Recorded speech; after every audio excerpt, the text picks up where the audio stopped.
ஆண்டவருடைய ஆவி என்மேல் உள்ளது, ஏனெனில் அவர் எனக்கு அருள் பொழிவு செய்துள்ளார். ஏழைகளுக்கு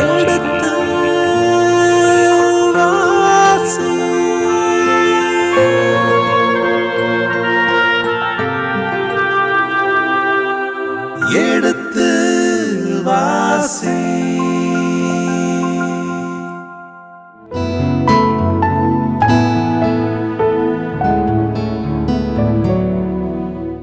கடந்த பகுதியின் தொடர்ச்சியை இன்று தொடர்கின்றோம். வாருங்கள், இந்த நிகழ்ச்சியை நமக்காக விளக்கங்களோடு தெளிவுபடுத்த இருக்கின்றவர் தந்தை ரேமன் ஜோசப் அவர்களை வரவேற்போம். வணக்கம் தந்தையே. வணக்கம்.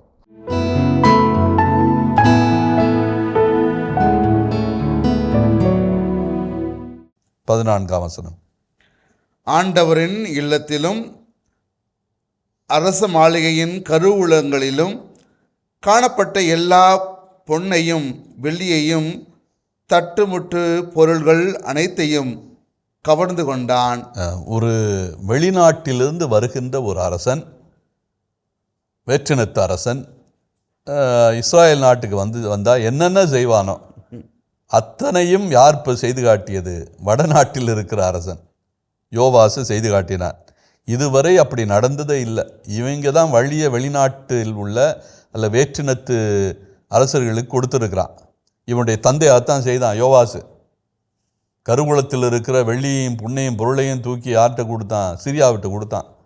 நீ எருசலேமுக்குள்ள வராத, எருசலேமை வீழ்த்தாத, நானே உனக்கு எல்லாத்தையும் கொடுத்துறேன், உனக்கு நான் கட்ட வேண்டிய தொகையை கட்டிவிடுகிறேன் அப்படின்னு சொல்லி இவனுக்கு கொடுக்க வேண்டிய பொருள் எல்லாம் கொடுத்து இவன் எருசலேம் நகருக்குள்ளே நுழையாமல் சிரியா நாட்டை அனுப்பியவன் இவனுடைய தந்தை, அமர்சியாவுடைய தந்தை.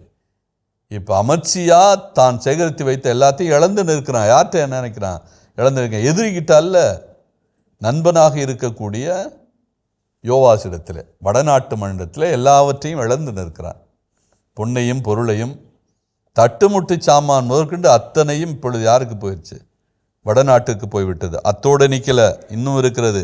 மேலும் அவன் சிலரை பிணையாளராய் பிடித்து கொண்டு சமாரியாவுக்கு திரும்பி சென்றான்.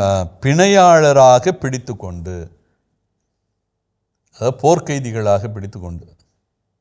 இந்த போர்க்கைதிகள் என்ன பண்ணலாம்னா அந்த அடிமைகளாக வச்சு விலைக்கு விற்கலாம்.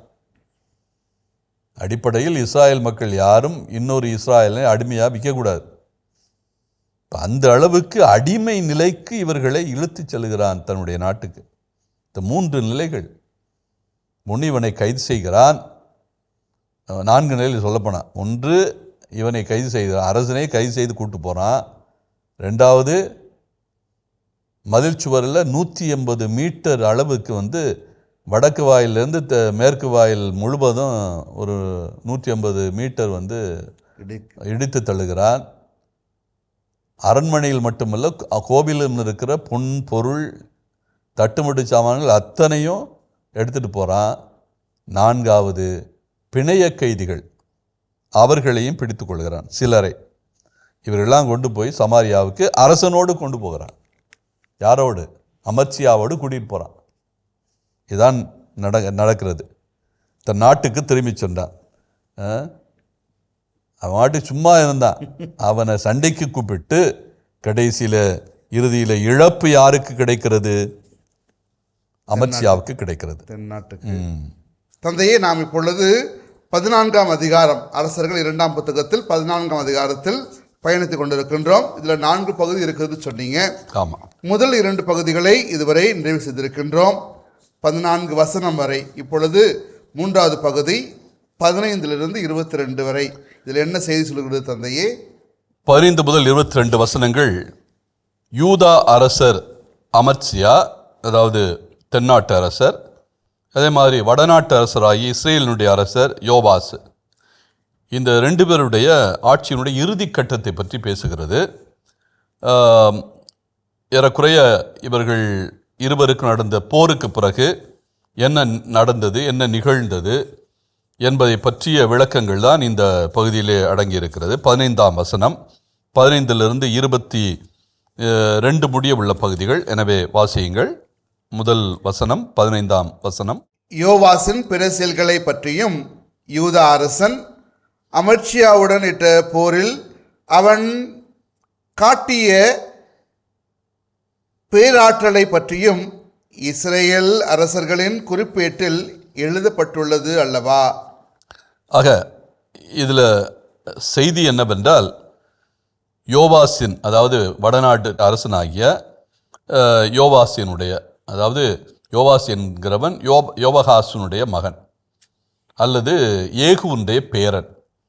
ஏன்னா அவனுடைய செயல்கள் என்னென்ன செஞ்சான், அதன் பிறகு எப்படி யூத அரசனாகி அமர்சியாவை அவன் போரில் வென்றான், அவன் வலிமையை காட்டினான், எந்த அளவுக்கு பேராற்றலோடு அவன் வெற்றி கொண்டான் என்ற செய்திகள் எல்லாம் எங்கே இடம்பெற்றிருக்கிறதாம்? இஸ்ரேல் அரசர்களுக்குடைய குறிப்பேட்டு என்று ஒன்று இருக்கிறது. ஏற்கனவே இருந்த அரசர்கள் அத்தனை பேருடைய குறிப்பேடு இது வழக்கமாக இருக்கும். அரண்மனைகளில் அரசர்கள் தங்களுக்கென குறிப்பேடுகளை வைத்திருப்பார்கள். அந்த குறிப்பேடுகள் வழக்கமாக அரசர்களுடைய செயல்பாடுகள், அவங்க நல்லது செய்யாவிட்டால் கூட நல்லது செய்ததாக எழுதப்படும். எந்த அரசனை பற்றி இவன் தவறான அரசன், இவன் நல்லவன் அல்ல, இவன் கோமாளி, இவன் ஏமாளி என்றெல்லாம் எழுத மாட்டார்கள். அவன் செய்த செயல்களில் நல்ல செயல்கள் எதாக இருந்தாலும் அதை நிச்சயமாக ஏதாவது ஒரு நல்ல செயலை செஞ்சிருப்பான். அந்த செயல்களை அவர்கள் பட்டியலிடுவார்கள்.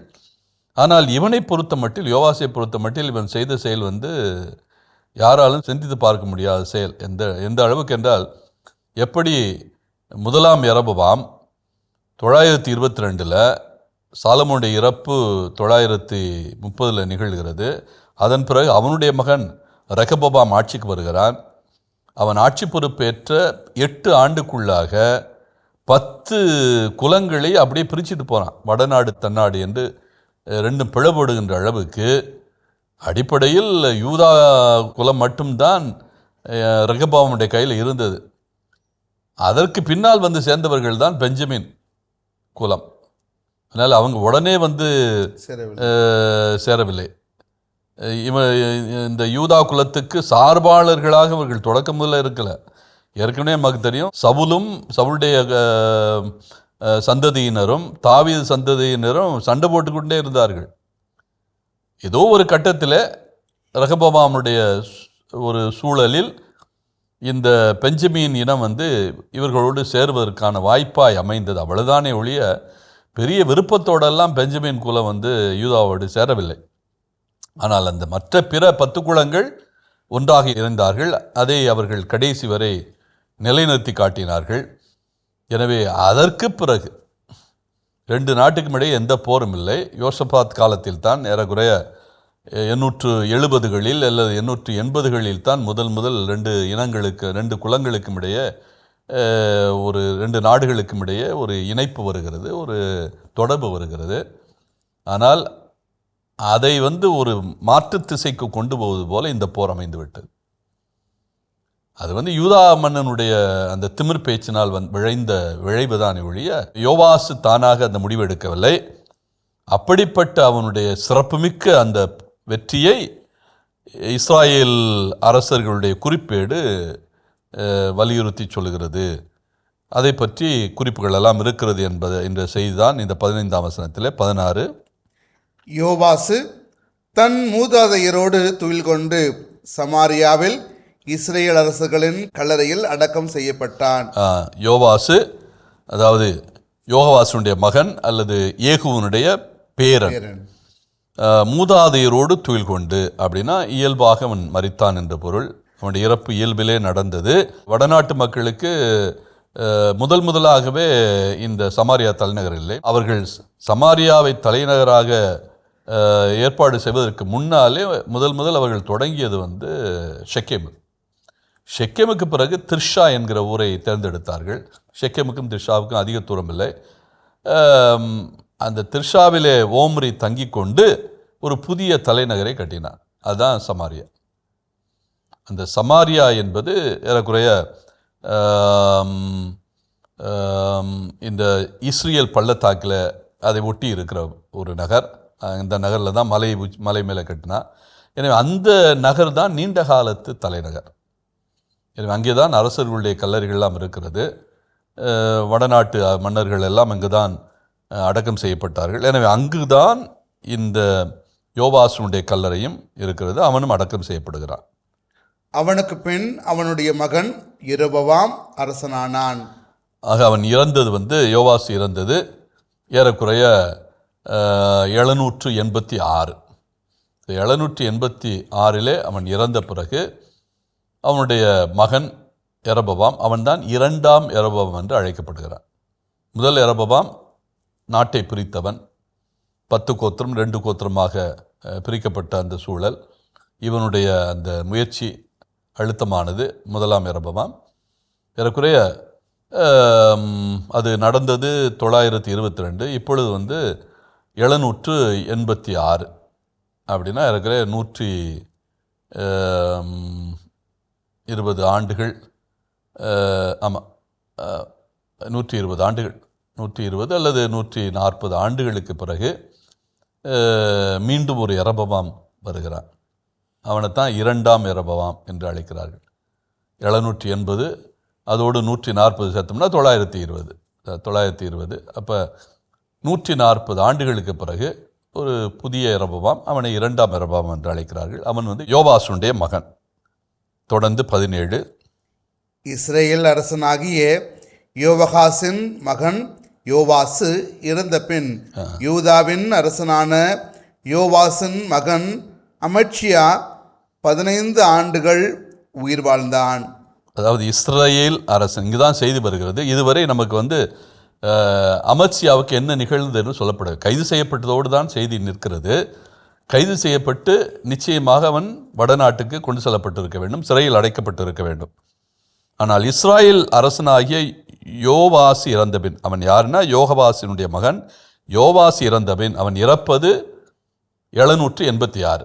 786 அவன் இறந்த பின் யூதாவின் அரசனான யோவாசின் மகன் அமத்சியா 15 ஆண்டுகள் உயிர் வாழ்ந்தான். இப்போ 86 15 ஆண்டுகள் என்றால் 771. இப்போ 771 ஆண்டுகள் அவன் உயிர் வாழ்ந்திருக்கிறான். ஆனால் அரசனாக இருந்தானா? இல்லை, கேள்விக்குறி. எதுவரை அரசனாக இருந்தான் அது பின்னால் நாம் அதை பார்க்கலாம். ஆனால் இதை வச்சு தான் நம்ம முன்னாலே இவனை பற்றிய செய்தி 29 ஆண்டுகள் அவன் அரசனாக இருந்தான் என்கிற செய்தி 14ஆம் அதிகாரம் 2 இருக்கிறது. அவன் அரசனான போது அவனுக்கு வயது 25. அவன் எருசலேமில் 29 ஆண்டுகள் அரசாண்டான். அதாவது அரசாண்டான் என்று 29 ஆண்டுகள் சொல்லும் போதே நான் என்ன சொன்னேன்? வாழ்ந்தான் என்று தான் நம்ம எடுத்துக்கொள்ள வேண்டும். ஆனால் அடிப்படையிலே அவன் எத்தனை ஆண்டுகள் அரசாட்சி செய்தான்? 15 ஆண்டுகள் தான் அரசாட்சி செய்தான். 800 அவனுடைய ஆட்சி தொடங்கியது என்றால் 783 அவனுடைய ஆட்சி முடிந்து போய்விட்டது. அதாவது அவன் நீண்ட காலம் ஆட்சி செய்யலை, அடிமையாகத்தான் இருந்தான் அல்லது சிறையில் தான் இருந்தான். அது குறிப்பாக யோவாசு 786 இறந்த பிறகு அதற்கு பிறகு அவன் விடுதலை செய்யப்பட்டிருக்க வேண்டும், தன்னுடைய எருசலேமுக்கு வந்திருக்க வேண்டும், தென்னாட்டுக்கு வந்திருக்க வேண்டும். அந்த தென்னாட்டிற்கு வந்த பிறகு 3 ஆண்டுகள் தான் ஆட்சி செய்திருக்கிறான், 83 வரை. அதாவது 783 வரை தான் ஆட்சி செய்திருக்கிறான். அப்படின்னா மொத்தமே 15 ஆண்டுகள் தான் அவன் அரசனாக ஆட்சி செய்திருக்க வேண்டும். 29 ஆண்டுகள் என்று அதிகாரம் 14:2 சொல்லப்பட்டிருந்தாலும் அவன் உண்மையிலே அரசனாக ஆட்சி செய்தது 783 வரை தான். அப்படின்னா 15 ஆண்டுகள் தான். அப்படின்னா மீதம் உள்ள 15 ஆண்டுகள் அல்லது 14 ஆண்டுகள் என்ன நிகழ்ந்தது? அதுதான் இங்கே கேள்வி. என்ன நடந்திருக்க வேண்டும்? நிச்சயமாக அவன் யோவாசு இவனை சிறைப்படுத்தினான், கொண்டு போயிருக்கலாம் அவனுடைய நாட்டிற்கு. ஒருவேளை யோவாசு இறந்த பிறகு அவன் விடுதலை பெற்று மீண்டும் தன்னுடைய நாட்டில் ஆட்சியை தொடர்ந்திருக்கலாம். அந்த ஆட்சியை 83 வரை அவன் நடத்தியிருக்கலாம். இவன் இல்லாத காலங்களில் இவனுக்கு பதிலாக யார் ஆட்சி செய்திருக்க வேண்டும்? நிச்சயமாக அவனுடைய மகன். இவனுடைய மகன் யார்? இந்த அமத்சியாவுடைய மகன் உசியா அல்லது அசரியா என்று அழைக்கப்படுகிறவன். நமக்கு அரசர்கள் புத்தக பிரகாரம் இவன் வந்து அசரியா. ஆனால் குறிப்பேட்டு புத்தகம் இவனை அசரியா என்று அழைக்கிறது. ஆனால் ஏசையா புத்தகமோ அல்லது இறைவாக்கினர் புத்தகமோ இவனுக்கு வந்து உசியா என்கிற பெயரைத்தான் கொடுக்கிறது. அசரியா என்ற பெயர் இல்லை. இருந்தாலும் நாம் பின்னால் பார்ப்போம். அவனுடைய மகன், அவனுக்கு எத்தனை வயது, அவன் ஆட்சி பொறுப்பை ஏற்கிற போது அந்த செய்திகள்லாம் பின்னால் பார்ப்போம். ஆனால் ஒன்று நிச்சயம், இவன் 783 வரை தான் ஆட்சி செய்தான். 15 ஆண்டுகள் தான் ஆட்சி செய்தான். அப்போ மீதம் உள்ள 15 ஆண்டுகள் என்ன ஆனது, அதை பற்றி பின்னால் பார்ப்போம் தொடர்ந்து. அமட்சியாவின் பிற செயல்கள் யூதா அரசர்களின் குறிப்பேட்டில் எழுதப்பட்டுள்ளன அல்லவா? யூதா அரசர்கள் எப்படி இஸ்ரேல் அரசருடைய குறிப்பேடு வந்து அவங்களுக்கு இருந்ததோ அதே மாதிரி யூதா அரசருடைய குறிப்பேடு அவர்கள் எழுதி வைத்திருந்தார்கள். இஸ்ரேல் மக்களுடைய, அதாவது வடநாட்டினுடைய குறிப்பேடு வந்து தென்னாட்டினுடைய குறிப்பேட்டை ஒப்பிட்டு பார்க்கிற போது குறைந்த காலம்தான். அதாவது வடநாடு 200 ஆண்டுகள் என்றால் தென்னாடு 350 ஆண்டுகள். அப்போ 350 ஆண்டுகளுக்கான குறிப்பேடு தென்னாட்டில் இருக்கிறது.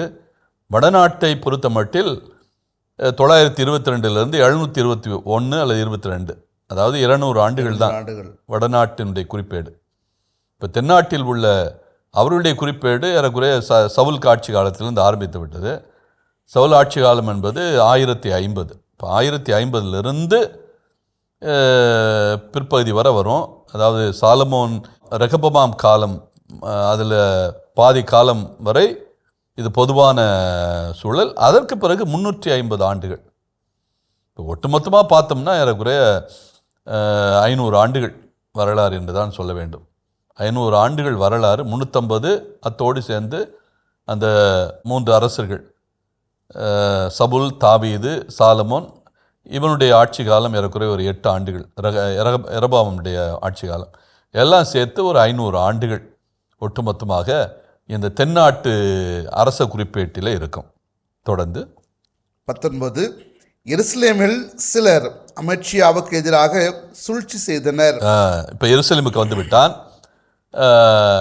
அவன் சிறைப்பட்ட பிறகு, யோவாஸ் இறந்த பிறகு மீண்டும் தன்னுடைய சொந்த நகருக்கு வந்து விட்டான், எருசலேமுக்கு. எருசலேமில் இப்போ ஆட்சி பொறுப்பை ஏற்கிறான். 786 இறந்த பிறகு 3 ஆண்டுகள் ஆட்சி பொறுப்பு இருக்கிறான் என்று சொல்ல வேண்டும். ஏனென்றால் மக்கள் இவனுக்கு எதிராக சூழ்ச்சி செய்கிறார்கள், எருசலேமில் வாழ்கின்ற சிலர். எனவே அவன் இலாக்கிசுக்கு தப்பி ஓடினான். இவன் லாக்கேசுக்கு தப்பி ஓடினான். லாக்கேஸ் என்பது எருசலேமிலிருந்து தெற்கே இருக்கிறது. ஏற்கனவே இதை பற்றி ஒரு கருத்தை சொல்லியிருக்கிறோம். அதாவது சாலமோன் காலத்தில் வந்து அரண்சூழ் நகர்கள் என்று சில நகர்கள் கட்டப்பட்டது. வடக்கே வந்து ஹாசோர், இது வந்து கபர்நமுக்கு வடக்கே இருக்கிற ஒரு ஊர். ஏற்கனவே யோர்தான் நதி வந்து எர்மோன் மலையிலிருந்து கீழே இறங்கி வர்ற அந்த வழியில் வந்து ஏறக்குறைய கபர்நமுக்கும் இந்த குலே ஏரிக்கும் இடையில் இருக்கிற ஒரு முக்கியமான நகர், பெரிய நகர், மலை மீது உயரத்தில் இருக்கிற ஒரு நகர் ஹாசோர். அங்கு ஒரு அரண் என்றால் பாதுகாப்பு இடம். போர் வீரர்கள் அங்கே தங்கியிருப்பார்கள். எதிரிகள் யாரும் வர்றாங்களா அப்படின்னு அவங்க கவனித்து கொண்டிருப்பார்கள். வடக்கே. இரண்டாவது மேற்கே வந்து மகிடோ. இது வந்து இஸ்ரேல் பள்ளத்தாக்கில் இருக்கிற மலை உச்சியில் இருக்கிற ஒரு நகர். இதையும் சாலமோன் தான் கட்டினான். அங்கேயும் அரண்சூழ் நகராகத்தான் அது இருந்தது. அதற்கு பிறகு தெற்கிலே வந்து லாக்கேஷ். ஏறக்குறைய எந்த பகுதி என்றால் தெற்கிலே வந்து பெத்லேஹேமுக்கெல்லாம் கீழே எப்ரோன் பள்ளத்தாக்கை ஒட்டி இருக்கிற அந்த பகுதி ஒரு மலை மேலே இருக்கிறது லாக்கேஷ். எல்லாமே அகழ்வாராய்ச்சி செய்யப்பட்டு அந்த நகர்கள் எல்லாம் அடையாளம் காணப்பட்டு இருக்கிறது. லாக்கேஷ் என்கிற நகர், இந்த நகரில் வந்து எப்போதும் அந்த தெற்கில் இருக்கிற முக்கியமான அரண் நகர் அதான். அதனால் முதல் யூதாவிடமிருந்து பிடிக்கிற பகுதி வந்து அதாக தான் இருக்கும். நம்ம நேபுகாத்நேசார் லாக்கேஷை பிடித்திருக்கிறான். அதே மாதிரி அதற்கு பிறகு அதற்கு முன்னால் வந்து அசிரிய மன்னர்கள் எல்லாம் அந்த லாக்கேஷை பிடித்திருக்கிறார்கள். அதற்கு முன் எப்படி ஒவ்வொரு பாரசீகர்கள் எல்லாரும் அப்படி தெற்கு நோக்கி வருகின்ற போது முதல்ல பலியாகிறதே இந்த லாகேஷ் தான். லாகேஷ். அதன் பிறகு மையப்பகுதி என்று சொன்னால் கீபியா. கீபியா என்பது எருசலேமை ஒட்டி இருக்கிற ஒரு அரண்சூழ் நகர். இது மையப்பகுதி, தன்னுடைய நாட்டினுடைய மையப்பகுதியாக அதை கருதலாம். அதுவும் ஒரு மலை மேல் இருக்கிற பகுதி. கிழக்கே எடுத்துக்கொண்டதில் எரிகோ. எரிகோவும் மலை உச்சியில் இருக்கிற ஒரு நகர். ஆக இந்த 5 நகர்களில் அரண்சூழ் நகராக சாலமோன் தன்னுடைய நாட்டினுடைய பாதுகாப்புக்காக வைத்திருந்தார். அந்த அடிப்படையில் தான் நாம் இங்கே இதை செய்தியை பார்க்க வேண்டியிருக்கிறது. இந்த லாகேஷ் என்கிற அந்த இடத்துக்கு தப்பி ஓடுகிறான், அந்த அரண்சூழ் நகருக்கு தப்பி ஓடுகிறான். இதன் தொடர்ச்சியை அடுத்த பகுதியிலே தொடர்வோம். அதுவரை இணைந்திருங்கள். இயேசுவுக்கே புகழ், இயேசுவுக்கே நன்றி, மரியே வாழ்க. இவனுடைய அந்த வெளியேறுவதற்கு முன்னாலேயே இவனுடைய மகன், அதாவது 86லேயே 86லிருந்து 83 வரை இவன் ஆட்சி செய்கிறான். 786லிருந்து 783 வரை அவன் மீண்டும், நம்ம ஏற்கனவே 14ஆம் அதிகாரம் 2ஆம் வசனத்தில் பார்த்தோம், இவன் 29 ஆண்டுகள் ஆட்சி செய்தான் சொல்லப்பட்டிருக்கிறது. அப்பவே நான் குறிப்பிட்டேன், இவன் 29 ஆண்டுகள் ஆட்சி செய்யவில்லை, வாழ்ந்தான். 15 ஆண்டுகள் தான் ஆட்சி செய்தான். அதாவது 800லிருந்து 783 வரை தான் ஆட்சி செய்தான். 83க்கு பிறகு அவன் தப்பி ஓடினான். அவனுடைய இடத்திலே இன்னொருவன் ஆட்சி செய்கிறான். அதை பற்றிய குறிப்பு பின்னால் பார்ப்போம். ஆனால் தப்பியோடிய பிறகு இவன் கொலை செய்யப்படுவது லாகேஷிலே